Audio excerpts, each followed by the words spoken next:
السلام علیکم خواتین و حضرات، ہم مرزا غالب کی غزل پڑھ رہے ہیں۔ مدت ہوئی ہے یار کو مہماں کیے ہوئے، جوش قدح سے بزم میں چراغاں کیے ہوئے۔ اس سے پہلے 3 حصوں میں ہم اس غزل کے 12 اشعار کی تشریح کر چکے ہیں اور مشکل الفاظ کے معنی بھی آپ کو بتا چکے ہیں۔ آج اس کا چوتھا اور آخری حصہ پیش خدمت ہے۔ یہ وقت اس لیے لگا کہ آپ لوگ بہت زیادہ طویل غزل ہو جائے تو اس کو سنتے نہیں ہیں۔ اس کا اندازہ ہمیں یہ ہوتا ہے کہ 12-15 منٹ کی غزل کو بھی لوگ بمشکل 1 یا 1.5 منٹ تک ہی برداشت کرتے ہیں، اور اس کے بعد پھر کمنٹس میں کہتے ہیں کہ غزل ان کی سمجھ میں نہیں آئی۔ دیکھیے، یہ کوئی فلمی گانے یا کوئی فلم یا کوئی جادوئی پروگرام نہیں ہوتا کہ آپ اس کو بیچ بیچ میں سے اسکپ کر کے دیکھتے رہیں۔ یہ تعلیم ہے، جیسے آپ کو اپنا ایک کلاس میں بیٹھ کر پیریڈ پورا سننا پڑتا ہے جب آپ کے پلے کچھ پڑتا ہے، اسی طرح آپ کو یہ غزلیں بھی پوری دیکھنا پڑیں گی، ورنہ آپ اپنا وقت برباد کریں گے۔ اس کا شعر اگلا ہے: چاہے ہے پھر کسی کو مقابل میں آرزو، سرمے سے تیز دشنائے مژگاں کیے ہوئے۔ مقابل کا مطلب ہوتا ہے آمنے سامنے، اور آرزو کا مطلب ہوتا ہے خواہش، یعنی محبوب یا محبوب کا چہرہ۔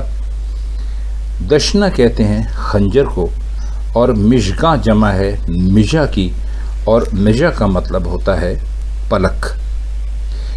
تو اس شعر میں سوائے اپنی خواہش کے بیان کرنے کے مرزا غالب نے اور کچھ نہیں کہا۔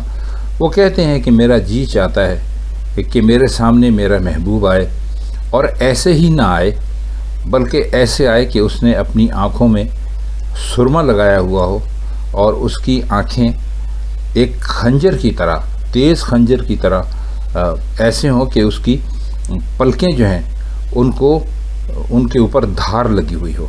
اب اس کے کہنے کا مطلب ان کا یہی ہے کہ حسین آنکھوں والا محبوب ہمارے سامنے آئے، اور انہوں نے جو پلکوں کو، یعنی جو مژہ ہے یا جس کو مژگاں کہہ لیجئے، اس کو اس لیے تشبیہ دی ہے کہ آپ نے دیکھا ہوگا کہ جو پلکیں ہوتی ہیں ان میں جو بال ہوتے ہیں وہ نیچے کی طرف تھوڑے سے جھکے ہوئے ہوتے ہیں، تھوڑے سے ٹیڑھے ہوتے ہیں۔ اسی طرح خنجر بھی تھوڑا سا مڑا ہوا یا تھوڑا سا چوڑا، یعنی تیز ہوتا ہے۔ تو وہ انہوں نے پلکوں کو خنجروں سے تشبیہ دی ہے، اور اگر پلکیں بڑی ہوں، جھالردار ہوں، تو کسی بھی آنکھ پر بہت خوبصورت لگتی ہیں۔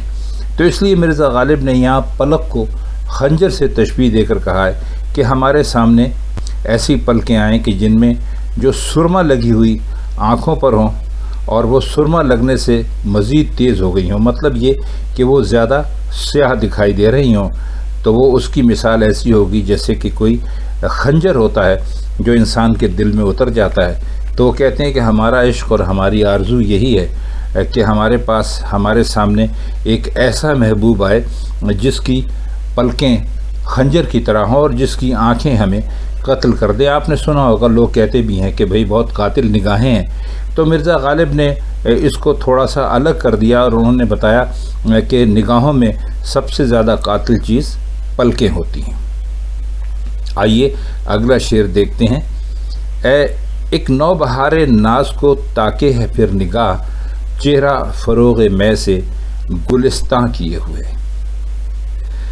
نو بہار ناز کہا ہے انہوں نے اپنے محبوب کو، اور اگر اس کے آپ لفظی معنی کرنا چاہیں تو اس طرح بھی کر سکتے ہیں کہ جب بہار نئی شروع ہوتی ہے، اس پر بڑا جوبن ہوتا ہے، تو ہر چیز بہت خوبصورت دکھائی دیتی ہے۔ اور تاکے ہے کا مطلب ہے دیکھتی ہے، تاکنا یعنی دیکھنا، نگاہ آپ جانتے ہیں نظر کو کہتے ہیں۔ اور چہرہ آپ جب کیا کہیں، چہرہ تو انسان کے چہرے کو ہی کہا جاتا ہے۔ تو فرماتے یہ ہیں کہ ہماری جو نگاہ ہے وہ کسی نو بہار ناز کو ڈھونڈ رہی، یعنی کسی ایسے محبوب کو دیکھ رہی ہو جس نے چہرہ شراب کے نشے سے اس طرح سرخ اور رنگین بنا رکھا ہو جیسے کہ کوئی گلستان ہوتا ہے۔ اب یہ گھما پھرا کر جو اتنی لمبی چوڑی انہوں نے یہاں پر بات کی ہے، ان کے کہنے کا مطلب یہ ہے کہ کوئی بہت ہی حسین چہرہ، بہت ہی خوبصورت چہرہ ہماری نگاہوں کے سامنے آنا چاہیے، ہم اس کا انتظار کر رہے ہیں، اور وہ بالکل ایسا ہونا چاہیے، یعنی اس پر ایسی سرخی ہونی چاہیے جیسے شراب پینے کے بعد آدمی کے چہرے پر آ جاتی ہے اور اس کا حسن زیادہ نکھر جاتا ہے۔ تو کہتے ہیں بالکل ایسا ہی اس کا نکھرا ہوا چہرہ ہونا چاہیے جیسے کہ آپ نئی بہار آنے پر کسی باغ بغیچے میں جائیں اور وہاں آپ طرح طرح کی فراوانی دیکھیں پھولوں کی، اور طرح طرح کی تازگی دیکھیں درختوں کے اوپر۔ تو وہ فرماتے یہ ہیں کہ ہمیں ایک ایسا ہی محبوب جو ہے اس کی تلاش ہے۔ اگلا شعر ہے اور بہت مشہور ہے، پھر جی میں ہے کہ در پہ کسی کے پڑے رہیں، سر زیر بارے منت درباں کیے ہوئے۔ جی میں ہے کا مطلب ہے ہمارے دل میں ہے، اور در کا مطلب ہوتا ہے دروازہ، اور اس میں جو کہا ہے انہوں نے کسی کے پڑے رہیں، تو کسی سے مراد ان کی اپنا محبوب ہے، اور زیر کہتے ہیں نیچے کو، بار کہتے ہیں بوجھ کو، اور منت کہتے ہیں خوشامد کرنے کو، اور دربان کہتے ہیں چوکیدار کو۔ تو سر زیر بار منت درباں کا مطلب یہ ہے کہ منت کریں ہم دربان کی، چوکیدار کی جو آپ کے گھر پہ ہے، اور اس طرح سے اس کی ہم منت کریں کہ ہمارا سر اس کے سامنے ہمیشہ جھکا رہے۔ تو فرماتے یہ ہیں کہ اب محبت میں یہ عالم آ گیا ہے کہ کہیں ادھر ادھر جانے کو جی نہیں چاہتا، اب بس یہی دل چاہتا ہے کہ ہم اپنے محبوب کے دروازے پر ہر وقت پڑے رہیں۔ لیکن کہتے ہیں کہ اس میں مسئلہ یہ ہے کہ وہ دربان جو ہے وہ ہمیں وہاں پر رہنے نہیں دیتا، تو پھر اب یہی کرنا پڑے گا کہ اپنے اوپر اس کی منت کا بوجھ، خوشامد کا بوجھ لینا پڑے گا۔ شاید وہ اس منت اور اس خوشامد کے نتیجے میں مان جائے۔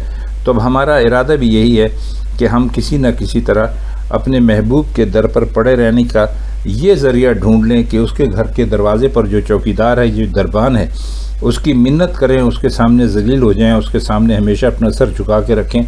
لیکن یہ شاید ہمیں لگتا ہے کہ ہمیں ایسا کرنا پڑے گا کیونکہ ہم نے محبت کی ہے اور ہم اب ہر وقت اپنے محبوب کے در پر رہنا چاہتے ہیں۔ اگلا شعر ہے، یہ بھی کافی مشہور ہے، جی ڈھونڈتا ہے پھر وہی فرصت کے رات دن، بیٹھے رہیں تصور جانا کیے ہوئے۔ جی سے مطلب ابھی آپ کو بتایا دل کو کہتے ہیں، طبیعت کو کہتے ہیں، اور تصور کہتے ہیں سوچنے کو، تصور جانا کہتے ہیں محبوب کو یا محبوبہ کو۔ تو وہی کہتے ہیں کہ اب ہمارے دل میں یہ آرزو ہے کہ ہمیں پہلے جیسی کوئی فرصت نصیب ہوتی، ہمیں کوئی اور کام کرنے کے لیے نہیں ہوتا، اور صرف ایک کام کے لیے کہ ہم ہر وقت اپنے محبوب کے بارے میں سوچتے رہتے، ان کا بیٹھے ہوئے تصور کرتے رہتے۔ لیکن اب وہ دن گزر چکے ہیں اور ہمارا دل انہیں ڈھونڈتا ہے۔ اب دنیا کی اتنی پریشانیاں ہمارے ساتھ لگ گئی ہیں، روزگار کے اتنے جھگڑے ہمارے ساتھ پیدا ہو گئے ہیں کہ اب ہمیں تو اس بات کا موقع بھی نہیں ملتا کہ ہم کم از کم کچھ وقت نکال کر اپنے محبوب کے بارے ہی میں سوچ سکیں۔ آخری شعر ہے، غالب ہمیں نہ چھیڑ کے پھر جوش اشک سے، بیٹھے ہیں ہم تہیائے طوفاں کیے ہوئے۔ اپنے آپ سے مخاطب کر رہے ہیں جوش اشک۔ جوش کا مطلب ہوتا ہے آنسوؤں کا، مطلب ہے جوش کا مطلب ہوتا ہے کسی چیز کا اپنے پورے جوبن پر آیا ہوا ہونا، اور اشک کہتے ہیں آنسوؤں کو۔ تو سادہ سا شعر ہے، کوئی اتنا مشکل نہیں ہے۔ اپنے آپ سے مخاطب ہوتے ہیں کہ بھائی ہمیں اب کوئی نہ چھیڑے، کہ ہمارے تو یہ ارادہ ہے کہ ہم نے اگر اس مرتبہ رونا شروع کر دیا تو یوں سمجھیے کہ ایک طوفان آ جائے گا۔ ہمیں نہ چھیڑ کا مطلب یہ ہے کہ ہمارے سامنے ہمارے محبوب کی کوئی بات نہ کرے، کیونکہ ہمارے محبوب کے ساتھ ہماری یادیں کچھ بہت اچھی نہیں ہیں۔ محبوب دھوکے باز نکلا، محبوب نے ہم سے بات نہیں کی، محبوب نے فریب دیا، محبوب کسی اور کا ہو گیا۔ تو اس کے حوالے سے ہم آنسوؤں سے بھرے بیٹھے ہیں، اور جب آپ ان کا ذکر ہمارے سامنے چھیڑ دیتے ہیں تو پھر یہ سمجھ لیجئے کہ جب ہم روئیں گے تو پھر ایک طوفان آ جائے گا، کیونکہ ہم تہیہ طوفان کیے ہوئے ہیں۔ یعنی ہمیں آپ نہ چھیڑیے، ہمیں آپ پریشان نہ کیجئے، کیونکہ اگر ہمارے آنسو بہنا شروع ہو گئے تو یوں سمجھ لیے کہ آنسوؤں کا ایک سیلاب آ جائے گا۔ تو خواتین حضرات، یہ اس غزل کا چوتھا اور آخری حصہ تھا، جس میں ہم نے باقی ماندہ 5 اشعار کی شرح اور مشکل الفاظ کی معنی آپ کی خدمت میں پیش کیے۔ اگر آپ کو یہ غزلیں اچھی لگ رہی ہوں تو آپ ہمارے چینل کو لائک اور سبسکرائب ضرور کر دیا کیجیے۔ تو آپ سے ملاقات ہوتی ہے مرزا غالب کی کسی اور غزل کے ساتھ کسی اور محفل میں۔ تب تک کے لیے ہم چاہتے ہیں آپ سے اجازت۔ خدا حافظ۔